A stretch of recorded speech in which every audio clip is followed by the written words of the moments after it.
نیفا کے جو اہل محلہ ہیں ہمسائے وغیرہ, انہوں نے یہ کہا ہے کہ نیفے کی جان جاتی تھی پولیس سے, اور ایک دفعہ جب اس نے مفروری کاٹی تو خسرو کا بھیس بدل لیا. یہ بڑی اہم بات ہے. وہ کہتے ہیں کراچی کے صدر بازار میں بنس روڈ پہ جب وہ پولیس سے جل دے کے فرار ہوا تو خسرے کا لباس پہنا ہوا تھا. نیفا خسرے کے روپ میں, پولیس سے وہ بہت خوفزدہ تھا. لیکن جب وہ پولیس والوں, ایک تھانے دار کو اس نے فون کیا کہ کل تم یہاں آئے تھے میرے گھر کے باہر, اس نے کہا جی ہم آئے تھے لیکن ہم وہاں سے گزر رہے تھے, نادو پی جی کو پکڑنا تھا ہم نے. وہ تڑی بھی لگاتے تھے, لیکن ایک بات آپ ذہن میں رکھیں کہ وہ خوف بھی کھاتے تھے پولیس سے. لیکن جن لوگوں پہ انہوں نے خوف طاری کیا ان میں کئی پولیس والے شامل تھے. نوید سعید کا چونکہ تعلق بہت تھا, نوید سعید بے خوف, تعلقات میں بے خوف ہوتا آدمی, وہ بے خوف تھا. اب پورے گروہ سے تعلق تھا اس کے, تو اس کا میاں داؤد سے تھوڑا سا قرابت اس نے بڑھائی. اور جب اس کو ٹاسک ملا وزیر اعلیٰ پنجاب کا کہ ان کو پکڑنا ہے, تو اس نے کہا جی کہ میں کریڈٹ لے لوں اور یہ دونوں میرے حصے میں آ جائیں.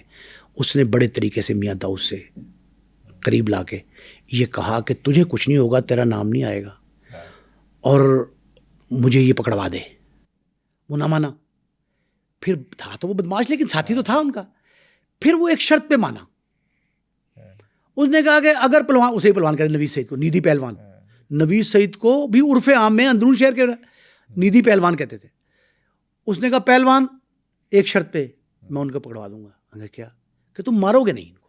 اچھا, نیفر بابے کو. اس نے کہا ٹھیک ہے. اس نے کہا اور شرط. اس نے کہا دوسری شرط, دونوں کو اکٹھے نہیں پکڑاؤں گا, پہلے ایک پکڑا جائے گا دوسرا. اس نے کہا پہلے نیفا پکڑا دے. نیفا بڑا بدماش تھا عمر میں چھوٹا, بدماشی میں بڑا تھا. اس نے کہا اوکے ٹھیک ہے. اس نے اسے ایک دو فون کرائے طریقے سے, اس کو راضی کیا فلاں وقت پہ آ جا, فلاں یوں کروں گا, فلاں یوں. اس نے کہا ٹھیک کافی. وہ معاملات طے ہو گئے. اس نے کہا جی کہ فلاں جگہ پہ کراچی میں رانا مقبول صاحب آئی جی سندھ تھے, ان کو کوئی مسئلہ ہی نہیں تھا, فورس بھی مل گئی, سارا کچھ کمانڈوز مل گئے. اور وہ ایک دن جاتا ہے, نیفا جہاں موجود تھا, باقی لوگ بھی سارے تھے, ان کو داؤد بھی تھا, سارا طے ہی تھا نا پلان. وہ طے شدہ پلان کے تحت نیدی وہاں جاتا ہے اور جا کے ان کو اٹھا لیتا ہے, قابو کر لیتا ہے. اور پھر آپ اندازہ لگائیں کہ قابو کرتے وقت نوید کے ساتھ جو لوگ کمانڈو تھے اس کے, وہ یہ سمجھتے تھے کہ اس کو فوری مار دیا جائے. اچھا, لیکن داؤد نے کیا کیا, وہ پکڑ کے ان کو بٹھا لیا. داؤد گاڑی میں بیٹھ گیا کلاشنکوف پکڑ کے. داؤد کلاشنکوف پکڑ کے گاڑی میں بیٹھ گیا, اور گاڑی میں بیٹھ کے اس نے کہا کہ میں رکھوالا ہوں, وعدے کا پاسدار ہوں, وعدہ آپ نے مجھ سے کیا ہے, اس کو مارو گے نہیں. انہوں نے کہا ٹھیک. وہ گاڑی میں بیٹھا, دوسری گاڑی میں وہ بھی بیٹھ گئے سارے, اور وہ نوید سعید کے ساتھ بیٹھا. جس بندے نے مارنا ہوتا تھا نوید سعید کے, اس گن مین کا نام ہے نیلا, اب بھی زندہ حیات ہے. نیلا پہلوان, اب پتہ نہیں زندہ ہے, میرا خیال ہے زندہ ہے.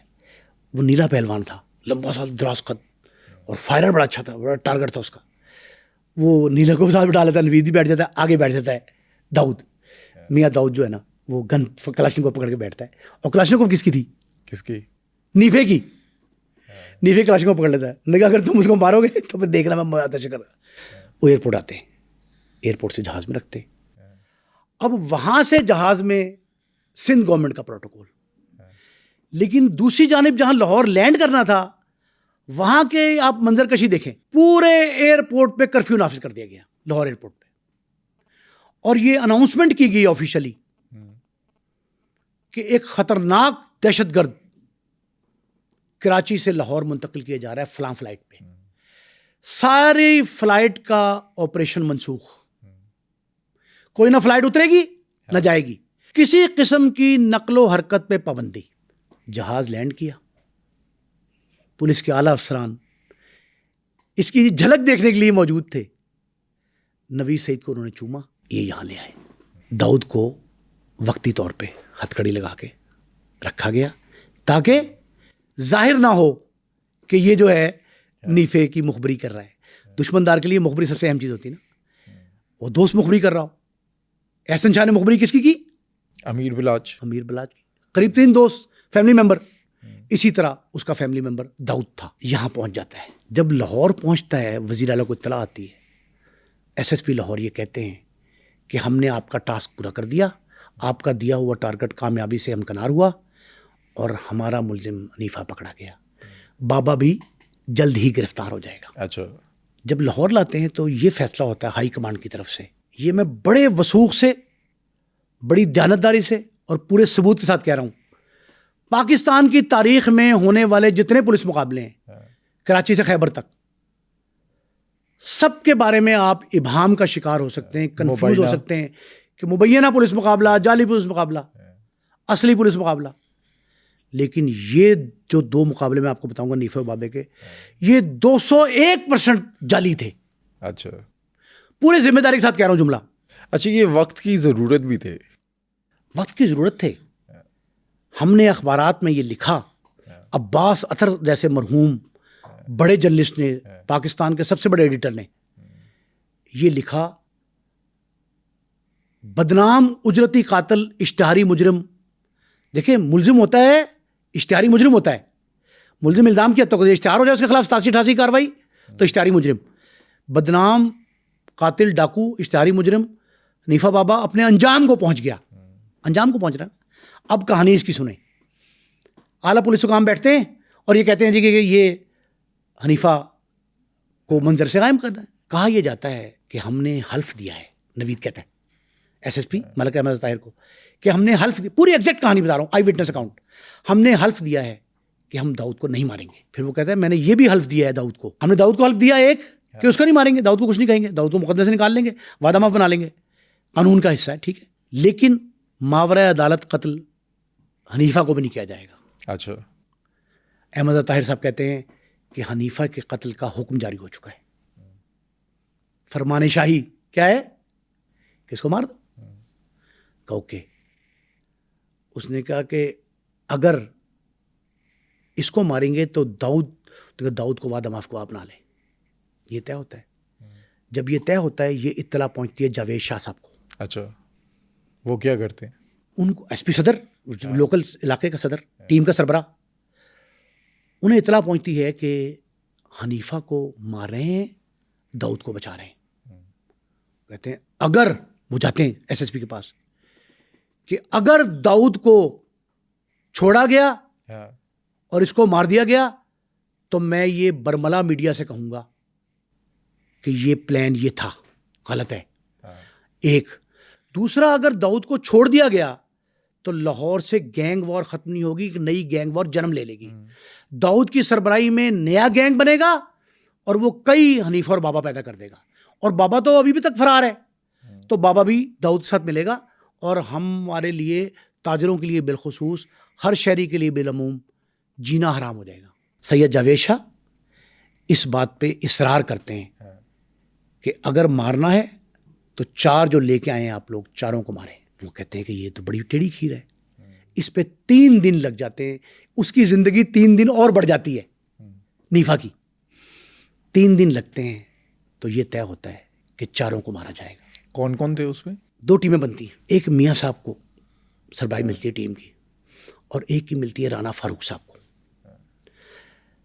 میاں صاحب جو تھے نا, میاں صاحب کے حوالے ہوتا ہے گجر, ثنا گجر اور داؤد, اور پروگرام طے تھا. اور دوسری جو پارٹی ہے اس کو رانا فاروق صاحب والی, ان کو ملتا ہے کالی اور نیفا. اچھا. نیفا اور کالی مارے جائیں گے اکٹھے, اور داؤد اور ثنا گجر. جو ٹیم یہ والی تھی اس کے بارے میں 2 ابہام ہیں. کون سے؟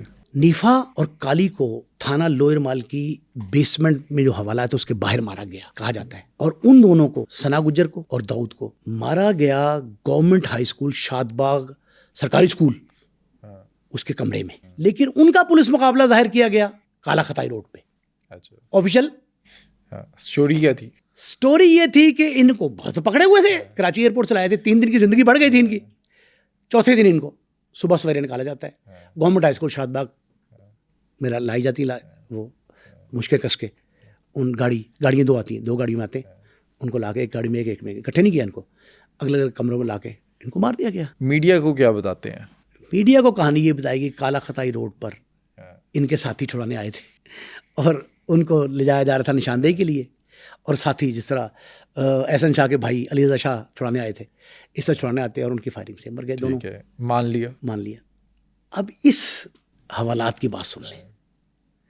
لوئر مائل کی حوالات میں جو مارا گیا وہ کہتے یہ ہیں کہ ان کے ایک مخالف سے نیچے لٹا کے زمین پہ حوالات کے باہر گولی اس کے کھوپڑی میں ماری گئی. پہلی مخالف نے ماری، بعد میں پولیس نے ماری.